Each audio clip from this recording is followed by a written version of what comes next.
Here we're going to discuss the most important events that took place during the previous 12 hours. We have lots of very interesting updates, so let's start.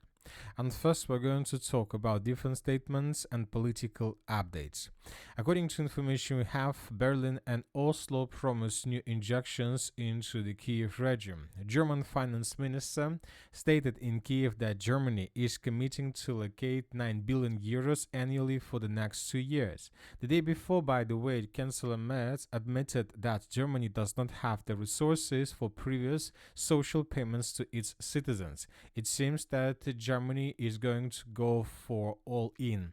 The Prime Minister of Norway also promised more than 8 billion in aid to Ukraine in 2025 and 2026. This is a very important piece of news because almost at the same time the President of Ukraine Zelensky stated that Russia is not ready for the end of the war, which means that Zelensky got additional money. Zelensky has contracts with the United States of America to purchase weapons for money that were allocated by the European Union, so that is why he is ready to continue the war. But of course he can't say like this. Obviously he will blame Russia for this. Zelensky complains that no statements from Moscow about willingness to not advance further can be considered concessions. According to him, Russia continues to look for new excuses not to stop the war, ignoring initiatives from the US and Ukraine to ceasefire. Zelensky added that Kiev has repeatedly supported proposals for a ceasefire and negotiations without any conditions, including the option of a trilateral meeting with the US and Russia. However, Russia has refused every time, inventing new reasons. He said he has already complained to Trump, emphasizing the need to strong steps from Washington if the Kremlin continues to avoid negotiations. And of course, it's very important to understand the reaction of the United States of America. And by the way, the President of the United States of America during the previous 12 hours made lots of very interesting statements. And the most important is that US no longer spends money on Ukraine. Donald Trump said, of course, US does not spend money because Germany and Norway spends money for them. Key points from the statements of the US President Vladimir Putin's visit to Alaska indicates that the Russian president is seeking to a resolution in Ukraine. Details of the security guarantees for Ukraine have not been discussed. However, significant security guarantees for Ukraine should be provided by Europe. The US only needs to support this by sending weapons for European money. Donald Trump said that he discussed the topic of nuclear arsenal reduction with Putin at their meeting in Anchorage. Trump stated his desire for further nuclear arm reduction together with Russia and the wish to involve China in this process. But obviously Russia will never accept this proposal because Russia don't trust anymore neither the United States of America or the European Union. Now let's put some back to Ukraine and let's discuss the most important updates along the line of combat contact. And first, let's talk about the Kherson direction. During the previous 12 hours, very interesting video was published from the M14 road. This video was published by pro-Ukrainian sources and they were surprised when they faced this situation. In this video, we can see first of all an attempt from the Ukrainian side to build protection nets along the most important supply line M14 between the city of Nikolaev and the city of Kherson. But something tells me that for some reason the Ukrainians decided not to finish the production of the building because they just added protection nets to the left and to the right of the road, but there is no protection nets on the top. Anyway, the most important part of this video, and according to the author of this video, is that the Russians have already established complete control over the supply line. And as you can see during this video, at least 2 vehicles were damaged and destroyed by the Russian FPV drones. This is a very important video because the question is whether it's just a single action from the Russian side, or during the next days and weeks we're going to see more and more videos of this type when Russians are going to establish complete control over M14 road with the purpose to destroy everything that goes in the direction of the city of Kherson.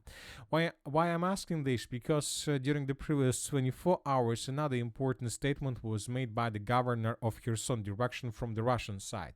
He said that forcing a crossing of the Dnipro to liberate the right bank of Kherson is possible. All that's needed is an an order, said Kherson region governor Saldo in interview. So the Russians just yesterday stated that they need just an order to cross the river and to begin the battle for the city of Kherson. And right after that, 12 hours later, we got the video how the Russians established complete FPV drone control over the main supply lines. So lots of very interesting details and questions, and I would like to remind you once again that according to agreements between the United States of America and the Russian Federation, the front line in the Kherson direction and in the Zaporozhye direction will be freezed if, let's say, peaceful settlement comes, which means that by the time when Russians and Ukrainians will sign any agreement where the front line goes, this is exactly going to be the border between the Russian Federation and Ukraine in the future. So that is why the Russians have all chances to begin offensive operation both in the Kherson and the Zaporozhye direction and to take as many as possible territories before final signature. Now let's move further and let's discuss the situation in the Zaporozhye direction where the Russians continue their offensive operation. First, let's talk about the eastern Zaporozhye area. During the previous 24 hours and during the previous night, very interesting video was published by pro-Ukrainian resources of 225th Assault Regiment. In this video, we can see how Ukrainians were counter-attacking Russian positions in the area of the village by the name of Vorona. So this is very important video because the village of Vorona fell in Russian hands several weeks ago, according to the Minister of Defense of the Russian Federation. But since that moment, we haven't received anything that could confirm this information. And just today, the pro-Ukrainian resources of 225th Assault Regiment published this video, which confirms Russian control over the settlement. In this video, we can see how Ukrainians entered the village of Vorona from the east, from the west, and how Ukrainians were attacking Russian positions on the territory of the settlement. Based on this video, we haven't adjusted anything. We just used this video to confirm that the Russians indeed on the territory of Vorona and that the Russians managed to dig in deeper. So, which means that the Russians most likely are going to begin moving further in the western direction.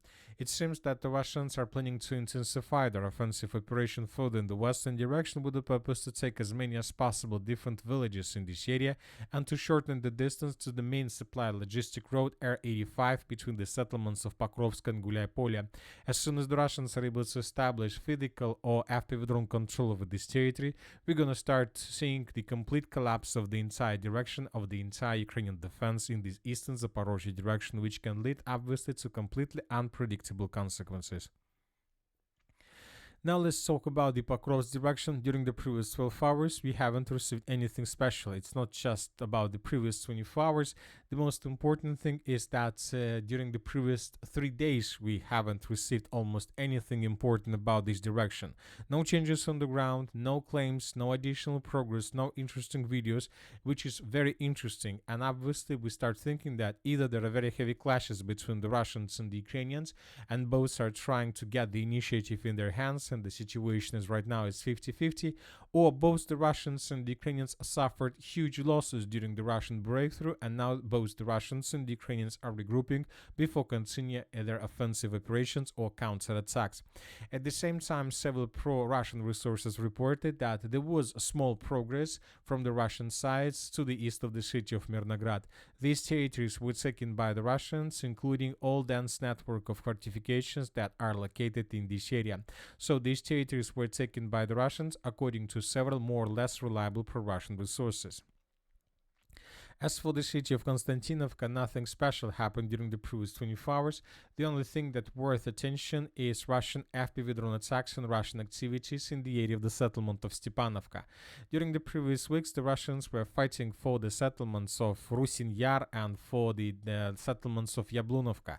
And when the Russians finished the battle for these territories, now the Russians finished the regrouping, and most likely in coming days they will try to attack the settlement of Stepanovka at least from 3 directions. From the south, from the west, and most likely from the southeast. So the next target is this settlement. If Russians are able to take under complete control of this territory, this can lead to complete collapse of Ukrainian defense already in the western direction.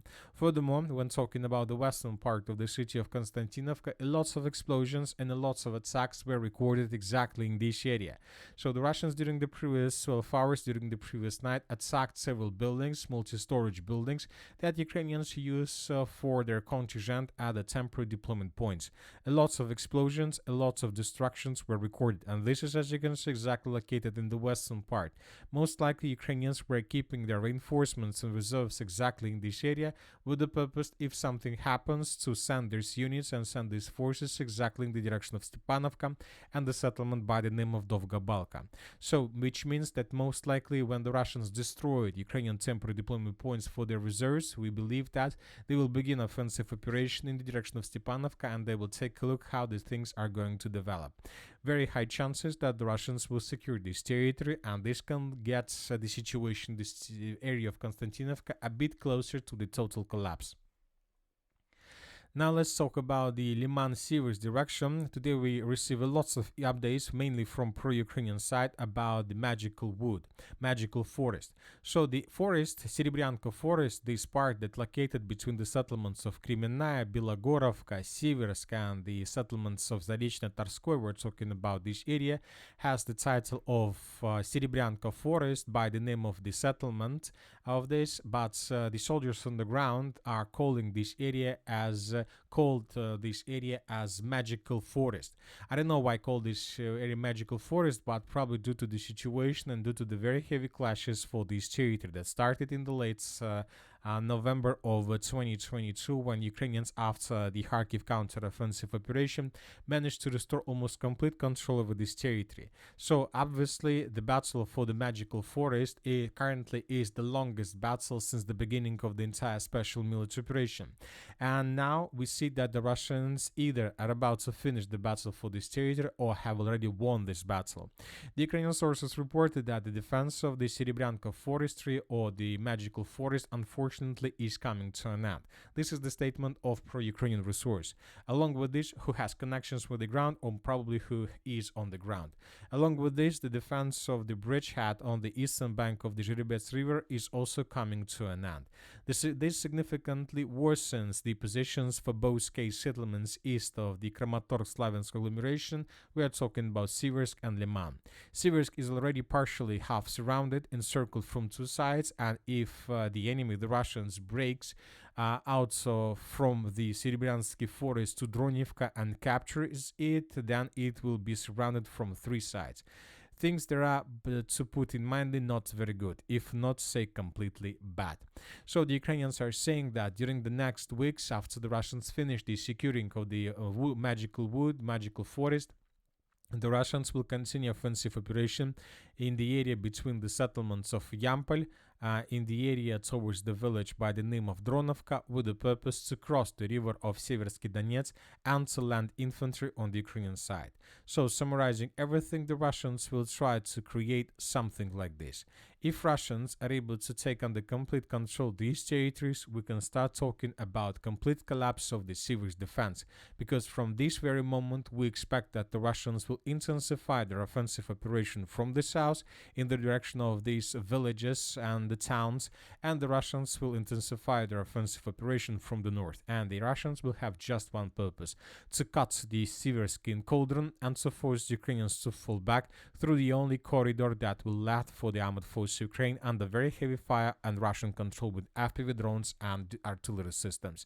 So it seems that these territories soon will give us a lot of very interesting details, and obviously at the same time we should expect another offensive operation from the Russian side in the direction of the city of Liman.